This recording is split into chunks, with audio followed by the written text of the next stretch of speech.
దయచేసి వేదిక మీద ఉండేదంతా ఖాళీ చేయండి. కళ్యాణ లక్ష్మి చెత్త సంబంధించిన వేదిక అన్ని విలువ కవర్ చేసినాం. దయచేసి క్లియర్ చేసుకుంటూ పోండి. వీరందరికీ చేయబడుతుంది. తర్వాత మొబైల్ నంబర్ అనేది ప్రజెంట్ ఏదైతే వాడుతున్నారో ఆ మొబైల్ నంబరే రాయండి. వేరే మొబైల్ నంబర్స్ పాతవి ఎటువంటి ఏదైనా కానీ రాయొద్దు. ఎందుకంటే కమ్యూనికేషన్ గ్యాప్ అనేది వస్తే మీకు ఏ పథకంలోనైనా లేదా మీకు ప్రాబ్లం అవ్వచ్చు. అండ్ మాకు కూడా మీ సమాచారం తెలియక ఆ అప్లికేషన్ ఇబ్బంది పడుతుంది. కాబట్టి మీకు స్కీమ్స్ మీరు ఖచ్చితంగా మొబైల్ నంబర్ కోర్సులో ఉన్నది అంటే మీరు వాడుతున్నదే రాయండి ఖచ్చితంగా. తర్వాత మీ వృత్తి వ్యవసాయమా ఇంకా ఇతర వృత్తులు ఏం చేస్తున్నారు అనేది రాయండి. కుటుంబ సభ్యుల వివరాలు కూడా మీరు క్రమ సంఖ్యతో పాటు వాళ్ళ పేరు, దరఖాస్తుదారులతో సంబంధము, తర్వాత వారి లింగము, పుట్టిన తేదీ, ఆధార్ నంబరు కరెక్ట్ గా మనకి. నెక్స్ట్ మరిపల్లి గల దప్పు పుల్లమ్మ గారు. इधर देखो भाई थोड़ा पीछे हो जाओ. దొప్పల్లి సువర్ణ గారు. నెక్స్ట్ మరిపల్లి కళ.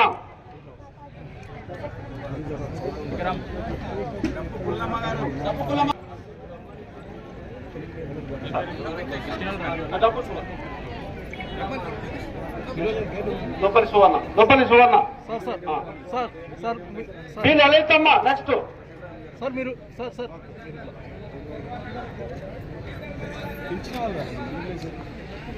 నెక్స్ట్ సైరా బేగం బన్వాలే. లలితమ్మ. నెక్స్ట్ లలితమ్మ. బిల్కల్ విలేజ్ సర్పంచ్ గారు, ఎంపీటీసీ గారు రెడీగా ఉండాలి. ప్రజాపతిలు బిల్కల్. నందికంది మల్లేశ్వరి గారు బిల్కల్ విలేజ్ నుంచి ఒక్కరు. బిల్కల్.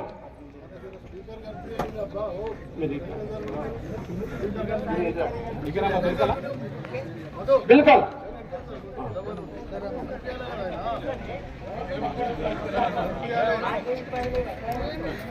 ఎవరమ్మది బిల్కల్. బిల్కల్ వచ్చిరా? ఇక్కడ చూడమ్మా, ఇక్కడ చూడు. నెక్స్ట్ కోటమాపల్లి శ్రీగారి భారతమ్మ.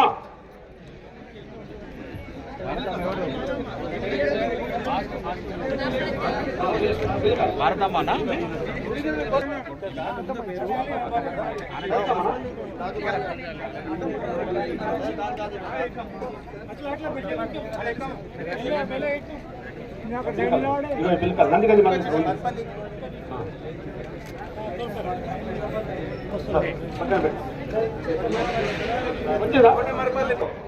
కంటేంటి అనసూయ.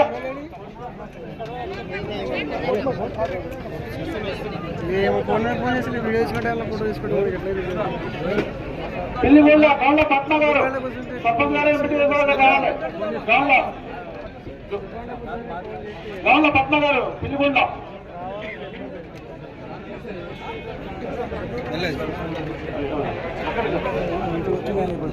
అంటే ఇంచుమించు ₹1,00,00,000. ఈ ₹1,00,00,000 మళ్ళా వాపసు పోతాయి. ఈ ప్రాంతంలో పేదోళ్ళు ఎక్కువ ఉన్నారు కాబట్టి ఈ వాపసు పోవద్దు.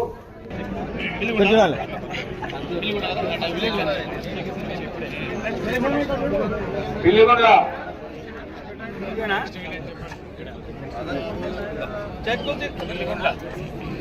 చెక్క తీసుకున్నారు. కిందికి వెళ్ళాలి. పిల్లిగొండ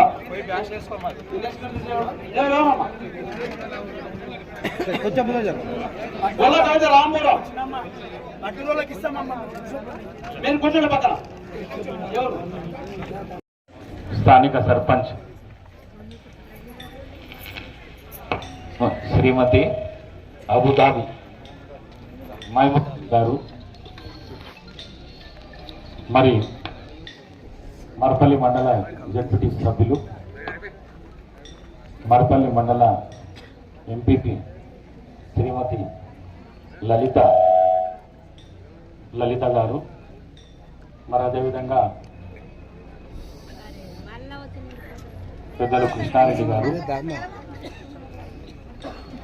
కలీముద్దీన్ గారు, పెద్దలు శంకరయ్య గారు, గౌడ్ గారు, రవి గారు, మాజీ గ్రంథాలయ చైర్మన్ కొండలరెడ్డి గారు, మరి పేరు పేరున పిఎస్సిఎస్ చైర్మన్ ప్రవీణ్ రెడ్డి గారు, వైస్ చైర్మన్ బస్యోద్దీన్ గారు, మరి లోకల్ ఎంపీటీసీ సంగీత, శ్రీమతి సంగీత గారు, మరి పేరు పేరున ఇక్కడ వచ్చిన ప్రజానాయకులకందరికీ, అన్ని పార్టీల ప్రజానాయకులకందరికీ, మరి ఈరోజు లబ్ధిదారులు ఎవరైతే ఉన్నారో కళ్యాణ లక్ష్మి షాదీ ముబారక్ 98 మంది లబ్ధిదారులు ఉన్నారు. వారందరికీ మరి అదేవిధంగా ప్రజాపాలన సందర్భంగా అభయస్థం కింద 6 గ్యారంటీలు ఏవైతున్నాయో అవి ఫామ్ ఫిలప్ చేయడానికి వచ్చిన ప్రతి ఒక్కరికి, మరి అదేవిధంగా పత్రికా మిత్రులకు, మీడియా మిత్రులకు ముందుగా 11 గంటలకు వస్తా అని చెప్పి 12:30కు వచ్చినందుకు నన్ను క్షమించాలని చెప్పేసి మీ అందరితో కోరుకుంటూ, ఇది 6 గ్యారంటీలు ఏవైతున్నాయో ఇది ప్రభుత్వ ప్రతిష్టాత్మకమైన స్కీములు. ఇవి ఈ స్కీములతోనే ప్రభుత్వం అధికారంలోకి వచ్చిందనేది మీ అందరికీ తెలుసు. ఎందుకంటే పాత ప్రభుత్వంలో ఈ కార్యక్రమాలు ఏవి చేపట్టలేదు పాత ప్రభుత్వము. మరి పాత ప్రభుత్వం మీద విరక్తి చెంది ఇప్పుడున్న ప్రభుత్వానికి మీరు ఓటేసి గెలిపించినందుకు ఈ రాష్ట్ర ముఖ్యమంత్రి శ్రీ రేవంత్ రెడ్డి గారు ఎలక్షన్ కంటే ముందు ఇచ్చిన హామీలు ఇవి. నేను కూడా ఈడనే కూర్చొని ఇదే దేవుని మీద, ఆంజనేయ స్వామి మీద ఒట్టేసి చెప్పిన, ప్రభుత్వం వచ్చిన తర్వాత తప్పకుండా ఈ 6 గ్యారంటీ స్కీములను తెచ్చిచ్చే బాధ్యత నాది, మీ గడపదాకా తెచ్చిచ్చే బాధ్యత నాదని చెప్పిన. మరి ఆ విధంగానే ప్రభుత్వం పనిచేస్తుంది. ప్రభుత్వంలో నేను కూడా పనిచేస్తున్నా. మరి తప్పకుండా ఎవరెవరైతే ఈ 6 ఇప్పటిదాకా ఆర్టీఓ గారు చెప్పినట్టు ఇది మామూలుగా చదువున్న వాళ్ళు కూడా 10వ తరగతి లోపల చదువుకున్న వాళ్ళు కూడా ఈ ఫామ్ నింపొచ్చు. అంత ఈజీగా ఫామ్ తయారు చేసింది రాష్ట్ర ప్రభుత్వం. కానీ టిక్కు చేసుడే. మరి అదేవిధంగా ఫామ్ ఏది అవసరం ఉంటే అది మాత్రమే టిక్కు చేయదు.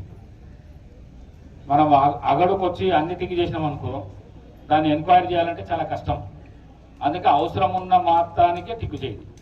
ఇల్లు అవసరం ఉంటే ఇంటికే టిక్కు చేయదు. గ్యాస్ అయితే అందరికి అవసరం ఉంటుంది కాబట్టి పాత గ్యాస్ నెంబర్ రాస్తూ కొత్త గ్యాస్ కావాలని చెప్పేసి టిక్ చేయదు. ఈ 10 ఏళ్ళల్లో చాలా మంది పెళ్ళిళ్ళు అయినాయి, పిల్లలు అయ్యిండ్రు. ఒక ఇంట్లో 2, 3 కుటుంబాలు ఉన్నాయి. మరి ఆ విధంగా అందరికీ గ్యాస్ అవసరం పడుతుంది, ఇల్లు అవసరం పడుతుంది. కాబట్టి ఆ విధంగా ఫామ్ నింపేటప్పుడు మాత్రము జాగ్రత్తగా టిక్ చేయదు. 1. 2, రేషన్ కార్డు లేకపోతే ఈ స్కీములు రావు అనేది మాత్రం లేదు. రేషన్ కార్డు ఉన్నా లేకున్నా ఈ 6 గ్యారంటీలకు సంబంధించిన స్కీములు ఏవైతున్నాయో ఆ స్కీములు మాత్రం తప్పకుండా అందరికి వస్తాయి. కానీ రేషన్ కార్డు లేవు 10 ఏళ్ల నుంచి. గత ప్రభుత్వం రేషన్ కార్డు ఇయ్యలేదు. ఇస్తా అని చాలాసార్లు చెప్పింది కానీ ఇయ్యలేదు.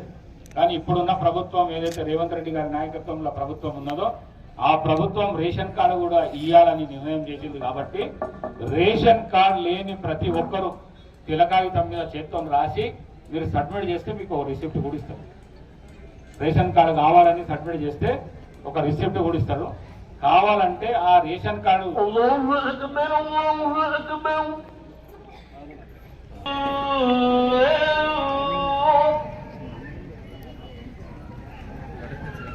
أشهد أن لا إله إلا الله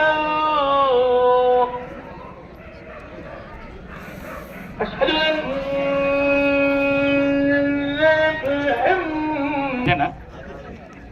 ఎందుకు ఆపి కూర్చున్నాడు రా అంత? ఇది ప్రజాస్వామ్యం మీకు అందరికీ తెలుసు. ఏదన్నా ఒక సంక్షేమ కార్యక్రమం ఏదన్నా రావాలంటే లాస్ట్ మీరు నింపి మంచి చేయ బాబు.